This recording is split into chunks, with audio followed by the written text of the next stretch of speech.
தேவன் ஒரு நபரை பெரியவனாக்கும் என்று நினைத்தால் வேண்டாம் வேண்டாம் என்று சொன்ன மனிதன் யார்? யாராவது இருக்க முடியுமாங்க அப்படி? தேவன் ஒரு நபரை பெரியவனாக்க வேண்டும் என்று ஆசைப்படுகையில் அதை ஏற்றுக்கொள்ளாதவர்கள் இந்த உலகத்தில் யாராவது இருக்க முடியுமா? பார்த்திருக்கீங்களா அப்படிப்பட்ட யாரையாவது? உங்கள் எத்தனை பேர் நம்புறீங்க தேவன் என்னை பெரியவனாக்க வேண்டும் என்று ஆசைப்படுகிறார்? அதாவது என்னன்னா என்ன இல்லைங்க, உங்களை பற்றி தான் நான் பேசுகிறேன். தேவன் என்னை பெரியவனாக்க வேண்டும் என்று ஆசைப்படுகிறார். இருக்கிற நிலையிலிருந்து ஒரு உன்னத ஸ்தானத்திற்கு கொண்டு செல்ல வேண்டும் என்று விரும்புகிறார். என்னை குறித்து உன்னதமான நோக்கங்கள், திட்டங்கள் அவருக்கு உண்டு. அப்போ நீங்க பெரியவர்கள் ஆகாமல், ஒரு உன்னத ஸ்தானத்தை பிடிக்காமல், தேவன் எதிர்பார்த்த ஸ்தானத்தில் நீங்கள் இன்று இராதபடிக்கு உங்களை தடுத்தது யாருங்க? பக்கத்து வீட்டுக்காரங்களா? எதிர் வீட்டுக்காரங்களா? நீங்களே யோசித்து பார்த்து சொல்லுங்க, உங்களை தடுத்தது யாருங்க? என்ன சத்தத்தை காணும்? அதாவது தந்தைக்கு ஆசை உண்டு. இப்போ உங்களுக்கு பெரிய ஆசை இருக்குங்க, உங்கள் பையனை நல்லா படிக்க வைக்கணும்னு. அவன் படிக்கணுமே தவிர அவனுக்காக என்ன வேணுனாலும் செய்வேன், எவ்வளோ வேணாலும் படிக்க வைப்பேன், எவ்வளோ வேணாலும் நான் உழைப்பேன், எவ்வளோ ஃபீஸாக இருந்தாலும் நான் கட்டிடுவேன், தேவைப்பட்ட எவ்வளோ டொனேஷன் வேணாலும் கட்டுவேன், ஆனால் மகன் படிக்கணுமே என்று தந்தை எவ்வளவோ ஆசைப்படுகிற போது அவன் படிக்காம உதவாதவனா அந்த பையன் சுத்திக்கிட்டு இருந்தான்னு வச்சுக்கோங்களேன். அதுக்கு காரணம் யாருங்க? அவங்க அப்பாவா, அம்மாவா? யார் யோசிச்சு பாருங்க, அவனே தான். இப்போ கொஞ்சம் முன்னால என்ன சொன்னீங்க? தேவனுக்கு என்னை குறித்து உன்னதமான யோசனைகளும் உன்னதமான திட்டங்களும் இருக்கிறது. இப்பொழுது நான் இருக்கிற ஸ்தானத்திலிருந்து உன்னத ஸ்தானத்தை அடைய வேண்டும் என்று தேவன் விரும்புகிறார். ஆனால் தேவன் ஆசைப்படுகிற நிலையிலோ ஸ்தானத்திலோ அந்த இடத்திலோ இன்று நாம் இருக்கிறோமா என்று கேள்வி எழுப்பினா நான் அப்படி இல்லை. அப்ப தடுத்தது யாரு? கண்ணவான். யாருங்க அந்த கண்ணவான்? நம்மளே தான். நான் சொல்றது புரியுதா?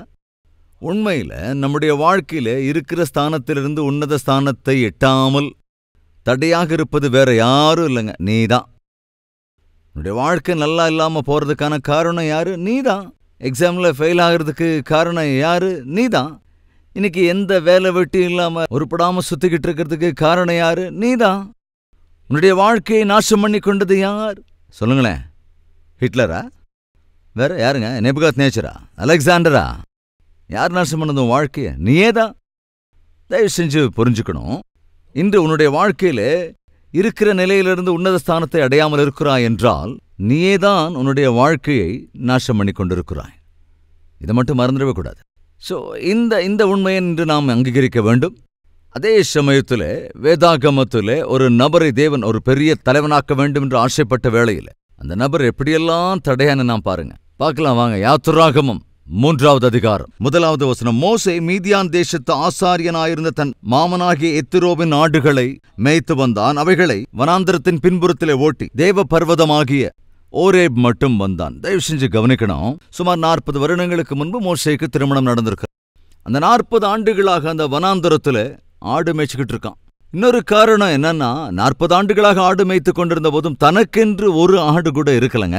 ஒருவேளை ஆரம்பத்துல யாருடைய ஆடுகளையும் அவன் மேய்த்து கொண்டிருந்திருக்கலாம். அதுக்கப்புறம் 1-2 ஆடுகளை வாங்கியிருக்கலாம். அதுங்க குட்டிகளை போட்டிருக்கலாம். அதனால இப்போ ஒரு 50, 100, 200 ஆடுகள் தன்னுடைய ஆடுகளாக இருக்கலாம். ஆனா 40 ஆண்டுகளாக ஆடு மேய்த்து கொண்டு இருந்த அவனுடைய நிலைமையை கொஞ்சம் யோசிச்சு பாருங்க. அன்று அவன் மேய்த்து கொண்டிருந்த ஆடுகள் அவனுடையது அல்லங்க. என்ன புரியுது இதுல இருந்து? 40 வருடங்களாக தன் வாழ்க்கையிலே சாதித்தது சம்பாதித்தது ஒன்னும் கிடையாதுங்க. எவ்வளவு சோர்வுக்கும் மன அழுத்தத்துக்கும் உள்ளாக அன்று மோசே இருந்திருப்பான். கொஞ்சம் யோசிச்சு பாருங்க. அது மட்டும் இல்லாம யாருங்க இந்த மோசே? சகல வித்தைகளையும் கற்று தேர்ந்தவன். Mathematics master mind. கணித சாஸ்திரத்தை முழுமையாய் படித்திருந்தவன். சாதாரண சாஸ்திரங்களை படித்திருந்தவன். பூகோள சாஸ்திரத்தையும் கற்றிருந்தவன். கன்ஸ்ட்ரக்ஷன் நன்றாக கற்றறிந்தவன். தலைமைத்துவத்தை குறித்து முழுமையான தெளிவு பெற்றிருந்தவன். ஒரு தேசத்தை தன் கரங்களில் கொடுத்தால் அதை அற்புதமாக ஆளுகை செய்யக்கூடிய ஒரு மகா ஞானத்தால நிரப்பப்பட்டிருந்தவன். அப்பேற்பட்ட ஒரு மகா ஞானி அடிமையைப் போல, வேலைக்காரனைப் போல, ஆடு மேய்ப்பனாக ஏறக்குறைய 40 ஆண்டுகள் வேலை செஞ்சுக்கிட்டு இருந்தானா. எவ்வளவு நெருக்கம், எவ்வளவு சோர்வு. சரி, ஏன் இவ்வளவு ஒரு மோசமான சூழ்நிலைக்கு இவ்வளவு பெரிய ஞானி வந்தான் அப்படின்னா அதுக்கு காரணம் கோபங்க. என்னங்க? கோபம். அவனுடைய கோபம்தான் அவனை இந்த நிலைக்கு கொண்டு வந்து விட்டது. தன்னுடைய முன்கோபத்தினால்தான் இன்று எவ்வளவோ வித்தைகளை அறிந்திருந்த, எவ்வளவோ ஞானத்தோடு கூட இருந்த, எவ்வளவோ அறிவோடும் திறமையோடும் கூட இருந்தவனான மோசே இன்று அந்த மிருக ஜீவன்களை மேய்ச்சிக்கிட்டு உட்கார்ந்துருக்காங்க. அதுலக்குள்ள அட்லீஸ்ட் சில ஆடுகளை கூட தனக்கு சொந்தமாக்கிக் கொள்ளவில்லை. அப்பேற்பட்ட ஒரு நிலைமை. அந்த சூழ்நிலையில தான் சடனாக தேவன் தரிசனம் தந்து மோசே மோசே என்று அழைத்தார். திரும்பச் சொல்லுகிறேன், எவ்வளவு விரக்தி சோர்வுக்குள்ளாக இருந்தாலும் என்னுடைய வாழ்க்கை ஏன் இப்படி ஆயிடுச்சு, ஏன் இப்படி தடம் புரண்டுகிட்டு இருக்கு என்று நீ நினைத்தாலும், உனக்காக யோசிக்கிறவர்கள், உன்னை குறித்து நலம் விசாரிக்கிறவர்கள், உன்னை நலமாக வைக்க வேண்டும் என்ற நலத்தை விரும்புகிறவர்கள் ஒருவேளை ஒருவர் கூட இல்லைன்னா, பாவம் அவனுக்கு ஒரு வேலை இருந்திருந்தா கூட பரவாயில்ல என்று சொல்லுகிறவர்களும் இல்லை. பாவம் தனக்குன்னு ஒரு சொந்த வீடாவது வாங்கியிருந்தா நல்லா இருந்திருக்கும் அப்படின்னு சொல்றவங்களும் கூட இல்லை. அப்படி நினைக்கிறவங்க கூட இல்லை. ஏதாவது உதவி செஞ்சா பாவம் குடும்பம் நல்லா இருக்குமேன்னு நினைக்கிறவங்க இல்லை. சரி, வேலை இருந்தால் கூட கொஞ்சம் வயிறார சாப்பாடு போடும், அந்த மாதிரி ஏதாவது வார்த்தையினால் ஆதரிக்கும் கூட இல்லை. அப்போ சகோதர சகோதரிகளை கவனிங்க.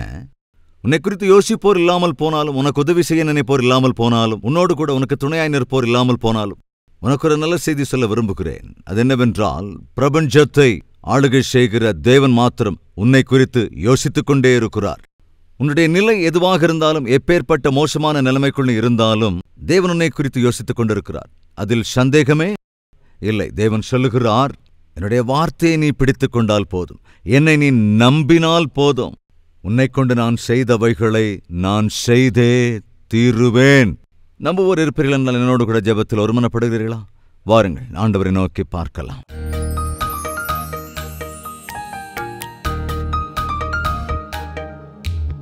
மகா பரிசுத்தமும் அன்பும் நிறைந்த பரலோக பிதாவே, தெளிவாய் பேசியிருக்கிறீர். எங்கள் மீது நீர் வைத்திருக்கிற உன்னதமான உத்தேசங்கள் நிறைவேறாமல், நாங்கள் சென்றடைய வேண்டிய ஸ்தானத்தை, உயரத்தை அடையாமல் இன்னும் கூட நாங்கள் சேராதபடிக்கு எங்களுக்கு யாரும் தடை போடவில்லை ஆண்டவரே. நாங்கள் தான் எங்களுக்கு தடையாயிருக்கிறோம். படிக்க வைக்கிற தந்தை இருக்கிறார். மகன் படிக்காமல் இருப்பதற்கு காரணம் வேறொருவரும் இல்லை, மகனுடைய அலட்சியம்.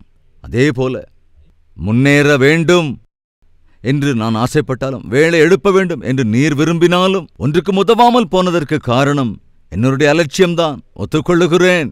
உம்முடைய கரத்திற்குள் வந்துவிட்டால் போதும், செய்ய வேண்டிய எல்லாவற்றையும் நீர் செய்து விடுவீர். சேர்க்க வேண்டிய உன்னதமான சிகரத்திற்கு எங்களை கொண்டு சேர்ப்பீர். உம்முடைய சித்தத்திற்குள் வந்துவிட்டால், இதோ இந்த ஜெபத்தில் ஒருமனப்பட்டு தங்கள் கரங்களை உயர்த்தி காண்பிக்கிற ஒவ்வொருவரையும் அப்பா உம்முடைய கரத்தில் அர்ப்பணிக்கிறோம். கரங்களை பற்றிக் கொள்ளுங்க. நீ எப்படி ஆசீர்வதிக்க வேண்டும் என்று நினைக்கிறீரோ அப்படி ஆசீர்வதிங்க. எப்பேற்பட்ட பாத்திரமா என்னை மாற்ற நினைக்கிறீரோ மாற்றுங்க ஆண்டவரே. எந்த இடத்தில் என்னை சேர்க்க நினைக்கிறீரோ அந்த இடத்திற்கு என்னை கொண்டு சேருங்கப்பா என்று விண்ணப்பம் பண்ணுகிற ஒவ்வொருவருடைய கரங்களையும் பற்றிக்கொண்டு, எங்கள் கரங்களை விட்டு விடாமல் அநேக ஆயிரக்கணக்கானோருக்கு எங்களை ஆசீர்வாதமாய் மாற்ற வேண்டும் என்று, எங்கள் வாழ்க்கையில ஆரம்பித்திருக்கிற இந்த புதிய ஆரம்பம் அநேக ஆசீர்வாதங்களை காணும்படியாக, நம்முடைய நாமத்தை கனப்படுத்தும்படியாக நீரின்றே மாற்ற வேண்டும் என்று இயேசு கிறிஸ்துவின் நாமத்தில் வேண்டிக் கொள்கிறோம் பிதாவே. ஆமென்.